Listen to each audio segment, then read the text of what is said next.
Good afternoon, guys. This afternoon's topic is talking about caregiving um,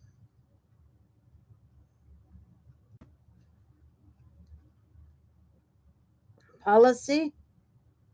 Okay, so we're going to go over that for A. So please join me for today's discussion A. Here we go. Good afternoon.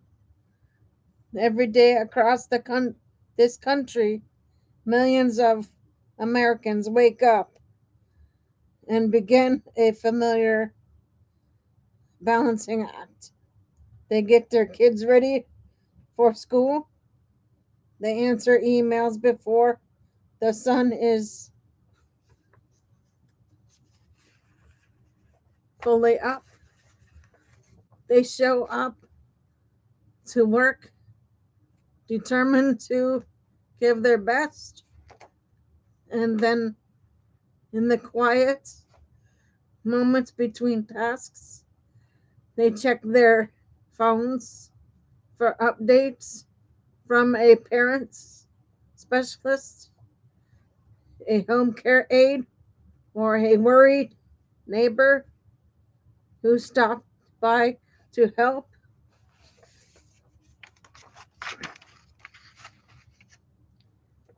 They are focused on work. They need they they are needed at home, and they are doing both with a level of strain that would buckle most systems, except ours expects them to carry it alone.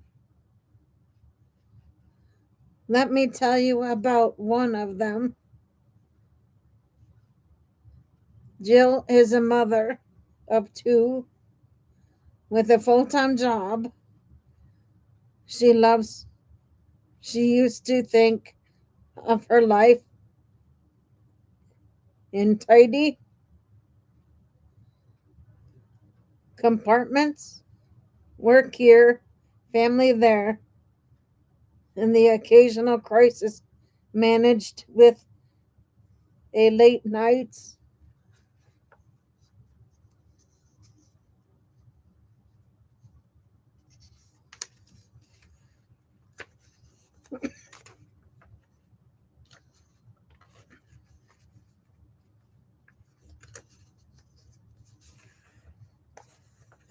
And a strong cup of coffee.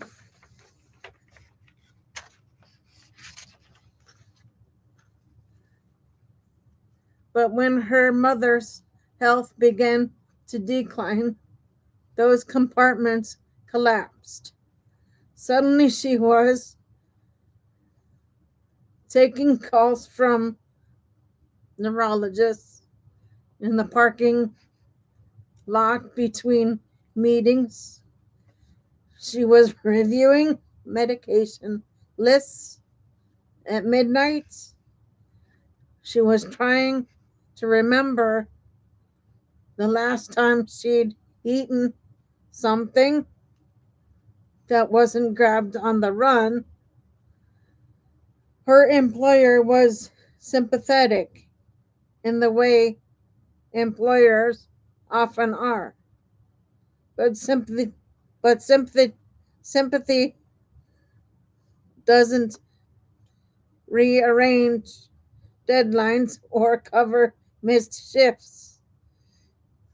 And the federal law meant to protect her, the Family and Medical Leave Act, felt like a door half open, available only if she met the right criteria. And even then, unpaid, she could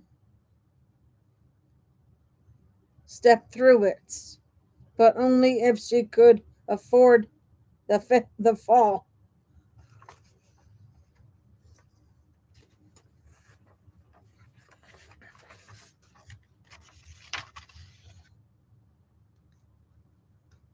Millions of Americans live in that half open doorway. They are the invisible infrastructure of our health system. They are the workforce behind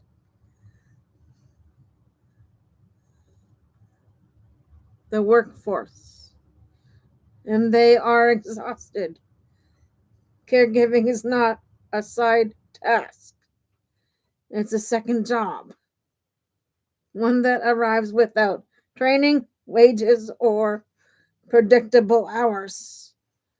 It is navigating specialists who don't speak to one another. It is coordinating transportation, managing medications, and absorbing the emotional weight of watching someone you love lose pieces of themselves.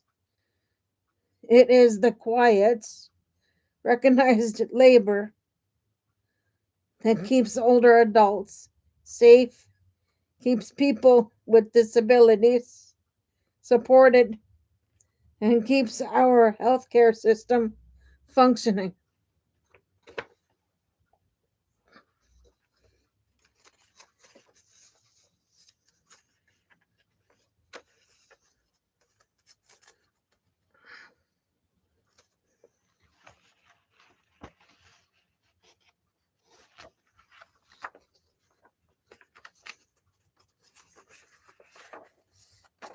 And yet, the federal level support remains fragmented.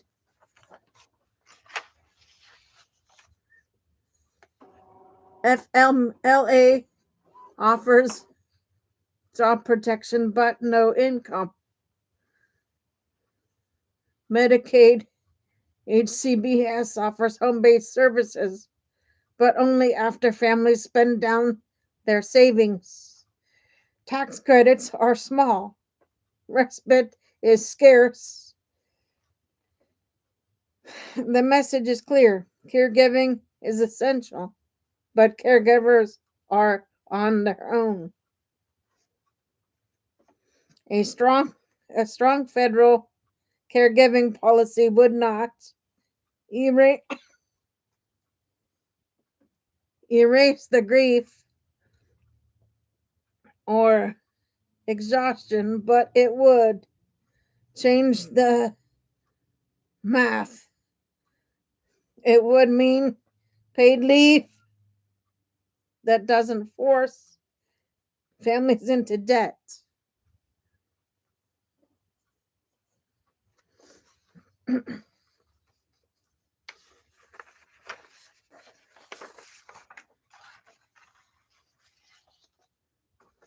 It would mean predictable access to home and community-based services so that care doesn't default to crisis. It would mean recognizing caregivers not as an afterthought, but as a cornerstone of our nation's health and economic stability. It would mean that people like Jill, people who love their families and take pride in their work, wouldn't have to choose between the two, because caregiving is not a personal problem, it's a national one. And national problems deserve national solutions. We have the data, we have the stories, we have the bipartisan public support. What we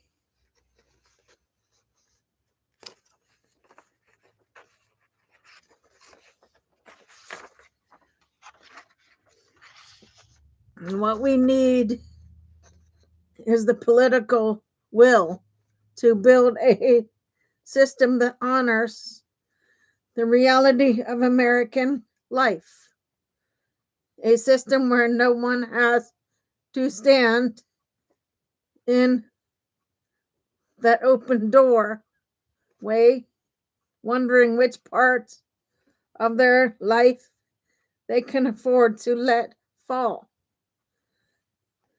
It is time for a federal caregiving policy that meets the moment.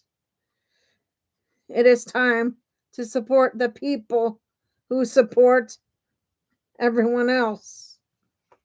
Thank you.